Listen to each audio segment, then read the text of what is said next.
Culturama, une émission du programme Génération DD réalisée par Radio Génération.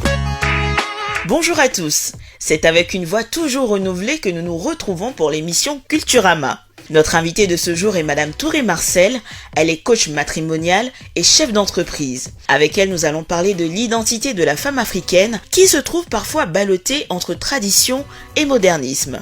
Allez, installez-vous et bienvenue à votre émission Culturama. Bonjour à tous les auditeurs de Radio Génération.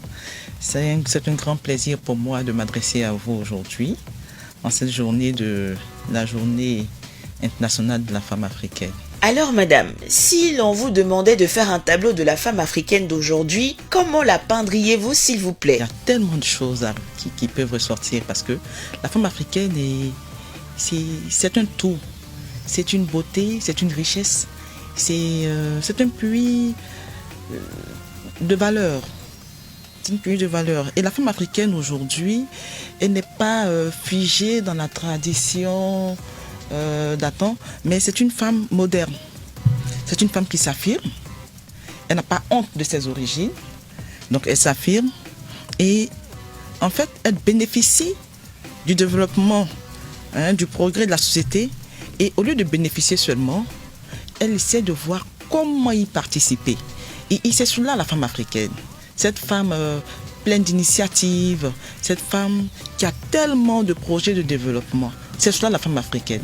Et c'est ce qui fait en plus de son physique qui ne passe pas inaperçu, c'est ce qui fait aussi l'une de ses plus grandes beautés. Ok, cependant, il est peu aisé de définir aujourd'hui une identité de la femme africaine dans la mesure où elle est confrontée aux deux modes de vie, c'est-à-dire traditionnel et moderne. Alors dites-nous, comment entrevoyez-vous cela? J'ai un souci avec cette sorte de confusion que les gens font, ou encore avec la gêne que les gens ont face à l'identité de la femme africaine. On se dit il y a deux mondes différents, le monde traditionnel et le monde moderne. Mais dans toutes les sociétés, que ce soit en Afrique, en Europe, en Asie, partout, il y a le volet traditionnel et il y a le volet moderne. Alors pourquoi ailleurs ça ne dérange pas de définir la femme européenne ou asiatique, ça ne dérange pas. Mais quand il s'agit de la femme africaine, automatiquement on est un peu gêné, on ne sait pas où la classer, mais c'est qu'il y a un problème. Il y a un problème de la négation de la culture africaine elle-même. Au-delà de la femme africaine, je pense que nous avons un souci avec notre propre culture africaine. Nous avons un souci. Il y a une sorte de négation. On nie notre origine, on nie notre... Quand je dis on nie, je ne dis pas qu'on nie qu'on vient d'un village ou encore de... Non, mais on a ce complexe d'infériorité. Voilà, on développe ce complexe-là face au monde européen ou asiatique ou je ne sais quoi. Mais il y a ça. Et c'est dommage. C'est dommage. Mais heureusement que de plus en plus, les femmes africaines, parce que si je dis accepte, c'est comme si je reconnaissais qu'on y est, que ça n'existait pas. Mais de plus en plus, il y a une sorte de retour aux sources. Voilà. Une sorte de retour aux sources, parce que on est dans un monde où finalement on ne sait plus où aller. Parce que depuis toujours, on nous a fait savoir, on fait croire que notre culture était barbare. Mais quand on va dans un pays où on veut embrasser une culture qu'on ne maîtrise pas, à un moment donné, on ne sait pas où on est. Vous nous dites, votre culture est barbare, adoptez la nôtre. Et vous ne nous donnez pas la possibilité d'adopter. Et puis, c'est pas faisable, c'est pas possible, c'est pas nous. À un moment donné, on se dit, bon, attends là, je retourne aux sources. Et à partir de cette source-là, je pourrais mieux envisager l'avenir. Donc, quand on n'est pas aisé, je me dis, celui qui n'est pas aisé face à l'identité africaine a un souci d'identité. Ni son origine, ni ses cultures, ni sa valeur. Pour moi, c'est cela. Mais que devrions-nous alors entendre par les valeurs dont vous faites cas dans vos propos? Quand on parle de valeurs, on parle tout de suite de richesse. De plus-value. Voilà. Et les richesses, nous avons la richesse culturelle. Et comme je le disais précédemment, on nous a fait croire que l'Afrique n'était pas organisée. Il n'y avait pas une certaine organisation sociale et politique. Mais c'est pas vrai. Nous avions nos rois. Nous avions nos rois, nous avons nos reines, nous avons nos princes. Il y avait des castes qui étaient bien définies. On savait que tel enfant qui naît hérite demain de son... Aujourd'hui, c'est en Angleterre qu'on voit dans les autres pays où il y a... Mais en Afrique, il y en avait.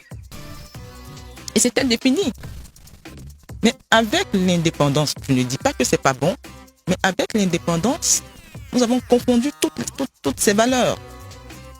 Lorsque nous prenons le livre Les soleils des indépendances, mais nous voyons ici la désorganisation sociale qui a eu lieu.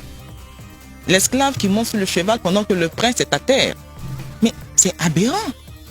Nous, on avait toute cette organisation politique qui existait. C'était ça, une valeur. C'était ça. Aujourd'hui, nous lignons cela. Hein? Il y a la valeur socio-éducative.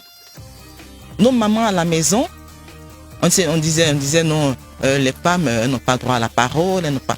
Mais cet homme qui est chef de famille, il était éduqué par qui lui a transmis toutes ces valeurs pour qu'il puisse tenir son foyer pendant 40 ans, 50 ans sans divorcer. Qui lui a transmis ces valeurs? Mais c'est la femme. C'est la mère qui, à la maison, a tenu le foyer pendant que papa était au champ. Ou bien était sur la place publique.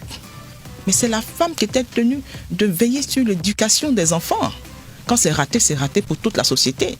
Elle veillait à ce que son enfant ne soit pas celui-là qui désorganise la société. Donc je pense que on a tellement, quand je parle de valeur, c'est cette richesse culturelle-là, voilà, que je veux valoriser. Quels pourraient être donc les lieux, cadres et modes de transmission de ces valeurs? Je dirais que le cadre idéal, c'est la maison. Parce que si l'éducation à la maison est ratée, l'avenir prend forcément un coup. Qu'on le veuille ou non, quand c'est raté, c'est raté. On verra une personne qui a réussi dans la vie, mais qui peut rester blessée ou encore, je dirais, je parlerai de, excusez-moi le terme, mais incomplet dans la vie parce que en fait, la maison, la cellule familiale est importante. C'est dommage qu'on ait aujourd'hui beaucoup de...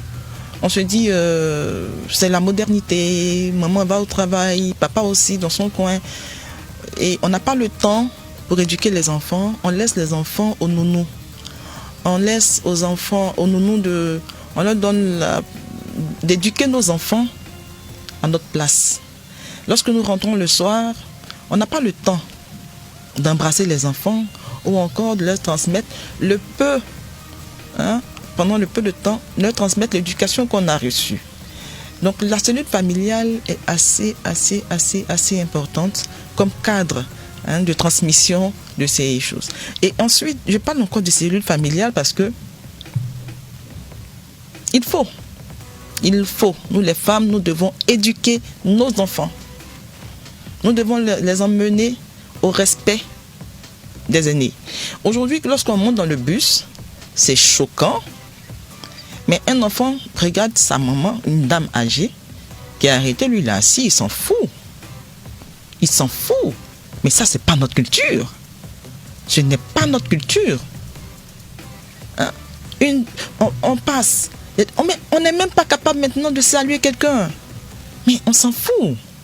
Oh, ce matin, quand je venais, dès qu'on est descendu de la voiture, j'ai été surprise. Un enfant qui courait devant la radio Génération et Régiment, qui s'est arrêté pour me saluer. Je dis ça, c'est... Non, on n'en trouve plus. Mais cet enfant, il a reçu une bonne éducation à la maison. La cellule familiale est quasi inexistante parce qu'il faut courir après l'argent. Mais cet argent qu'on cherche, si on n'a pas été capable de donner une éducation financière à l'enfant, mais il va dilapider l'héritage qu'on lui laisse. Donc je pense qu'il faut, même si on est occupé, je ne dirais pas c'est au travail, je ne dirais pas c'est... Non, au travail, les voisins, on peut toujours donner des conseils aux... Aujourd'hui, on n'est même pas capable de donner un conseil au fils du voisin parce que il viendra nous faire des histoires. Mais c'est dommage parce que pour se dire évoluer, on piétine nos valeurs, on les piétine. C'est dommage, c'est vraiment dommage.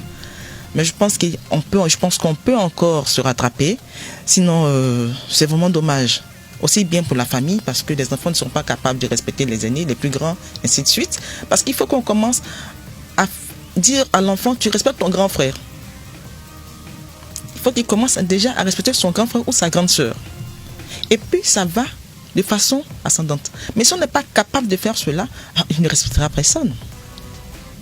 Dans notre famille, quand le petit frère est plus intelligent à l'école que le grand frère, il devient l'aîné avant même de commencer à travailler. Ce sont des valeurs qu'on n'avait pas. Ça, c'est pas de l'Afrique. Ça, c'est pas nous. Et je me dis, il est temps, femmes africaines, qu'on reprenne notre place dans nos foyers. Je ne dis pas d'aller pas aller travailler. Quand on part travailler, qu'on revient, il faut qu'on soit à mesure de dire à l'enfant, ça va. Qu'est-ce qui s'est passé dans la journée? Pourquoi tu as insulté ton grand frère? Pourquoi ton grand frère t'envoie et puis tu ne vas pas? Tu es fatigué. Et puis quoi? Donc, il faut qu'on soit capable de... Mais on est là. Et puis bon, c'est dommage, mais je pense que tout commence à la maison. Dites-nous, comment la femme africaine pourrait-elle garder son africanité en dépit des diverses influences extérieures et dans un mode qui évolue aussi vite sans se dénaturer? Je pense que tout part de l'acceptation et de la reconnaissance de son identité personnelle. Je parlerai d'identité personnelle d'abord. Parce que si tu n'acceptes pas qui tu es, tu n'acceptes pas tes origines, tu ne vois pas ce que tu as comme culture, comme une valeur à mettre en évidence, ça ne marchera pas. Tu seras forcément influencé. Donc, excusez-moi, je dirais que il faut toujours savoir d'où on vient et aimer nos origines, les accepter. C'est à ce moment-là qu'on pourra maintenant enlever ce qu'il y a enlevé qui peut nous retarder dans le développement et prendre ce qui vient de l'extérieur qui peut nous emmener à nous améliorer davantage. Mais lorsqu'on nie ce qu'on a et qu'on n'est pas capable de le mettre en valeur, ce qui viendra de l'extérieur nous influencera négativement forcément. Mais tu tiens compte de ce que tu es. Et tu sais que ce que j'ai là, cette partie de ce que j'ai, ne me fait pas avancer, ne m'est pas bénéfique. Et influence négativement mon entourage parce que nous sommes témoins de quelque chose, d'une éducation qu'on reçoit.